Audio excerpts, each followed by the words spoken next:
अब चलो मैं आपको एक कहानी सुनाने वाला हूँ। उस कहानी का एक एक शब्द जो है बहुत ज़्यादा कीमती है और इस कहानी को ध्यान से सुनिए। कहानी ये है कि एक लड़का था और वो लड़का अपनी ज़िंदगी में बहुत कुछ करना चाहता था और उसके सपने भी अच्छे खासे बड़े थे और उनके लिए उसकी मेहनत भी निरंतर चल भी रही थी। तो एक बार ऐसा हुआ, वो लड़का कहीं जा रहा था, उसके साथ कोई हादसा हुआ और उस हादसे में उसने अपना एक हाथ गंवा दिया। उसका एक हाथ कट चुका था।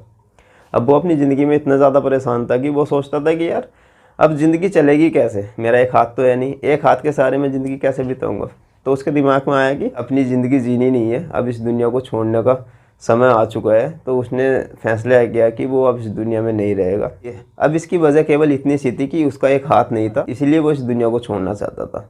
लेकिन मैं पहले भी एक वीडियो बना चुका हूँ इसके लिए कि इंसान की जो वजह होती है वो वास्तव में उस वजह के सहारे इस दुनिया को छोड़ने की कोशिश करता है। अब जिस इंसान के पास मरने की हज़ारों वजह है, वो हमेशा जीने की एक वजह देखना चाहता है। किसी इंसान के पास 10 लाख रुपए का कर्ज है और उस कर्ज के लिए वो इंसान काफ़ी ज़्यादा परेशान है, उस कर्ज को वो चुका नहीं पा रहा है। तो उसने अंत में फैसला किया कि वो इस दुनिया में नहीं रहेगा और वो नहीं रहेगा तो फिर कर्ज भी किसे देना होगा। तो वो इंसान इस दुनिया को छोड़ने की कोशिश करता है। लेकिन कोई इंसान उसे 10 लाख रुपए दे दे और बोल दे कि भाई ये पैसे तुझसे कभी ज़िंदगी में वापस नहीं लूँगा, तो वो इस दुनिया को क्यों छोड़ेगा?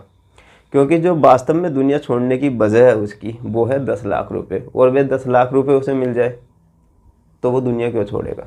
यही वजह इस लड़के के साथ थी। वो लड़का गया गंगा के किनारे, उसने सोचा कि पानी में कूद कर अपनी जान दूंगा। जैसे ही वो गंगा के किनारे गया, उसने देखा कि एक दूसरा लड़का जिसके दोनों हाथ कटे हुए थे गंगा के किनारे बैठा है। अब उस लड़के के दिमाग में एक बात तो तुरंत चलेगी, सभी के दिमाग में चलनी है, उसके दिमाग में भी चली कि यार मेरा तो एक हाथ नहीं है और इसके दोनों हाथ नहीं है, मैं फिर भी मरना चाह रहा हूँ, वो अब भी खुश है और वो लड़का बैठा हुआ हंस भी रहा था। तो अब ये लड़का जिसका एक हाथ नहीं है वो उस लड़के के पास गया जिसके दोनों हाथ नहीं थे। उसने उससे पूछा कि भाई मेरा तो एक हाथ कटा है अभी कुछ टाइम पहले, तो मैं सोच रहा हूँ कि यार इस दुनिया को छोड़ दूँ, अब कैसे जीऊँगा, मैं इतना परेशान हूँ। और भाई तुम्हारे तो दोनों हाथ नहीं है, तुम तो काफ़ी ज़्यादा परेशान रहते होगे अपनी ज़िंदगी से। तो उसने कहा कि मुझे तो सारी चीज़ करने की प्यार से आदत हो गई और मैं आराम से वैसे ही कर रहा हूँ। अब जिस लड़के का एक हाथ नहीं था उस लड़के ने उस लड़के से पूछा जिसके दोनों हाथ नहीं थे कि आपके दोनों हाथ नहीं है, क्या ज़िंदगी इतनी आसान होगी तुम्हारी कि आपके दोनों हाथ नहीं है फिर भी आप अच्छे से जी रहे हो, क्या ज़िंदगी इतनी आसान है? उस लड़के ने बोला कि भाई देख, ज़िंदगी तो किसी की भी आसान नहीं, जिसके दोनों हाथ दोनों पैर हैं ज़िंदगी तो उनकी भी आसान नहीं, लेकिन स्वेक रहती इंसान को अपने जीवन में बहुत ज़्यादा ज़रूरी है। मैं खुश इस वजह से हूँ क्योंकि मैंने स्वीकार कर लिया कि मेरे अब दोनों हाथ नहीं है और इसी तरीके से मुझे अब अपनी ज़िंदगी जीनी है। और तू दुखी इस वजह से है, तू परेशान इस वजह से है कि तू अभी स्वीकार कर ही नहीं पाया है कि तेरा एक हाथ कट चुका है। तू हमेशा अपनी अतीत की बातों को लेकर पछता रहा है कि काश मैं उस दिन वहाँ नहीं जाता और मेरे साथ दुर्घटना नहीं होती तो मेरा हाथ नहीं कटता और मैं पहले जैसा रहता।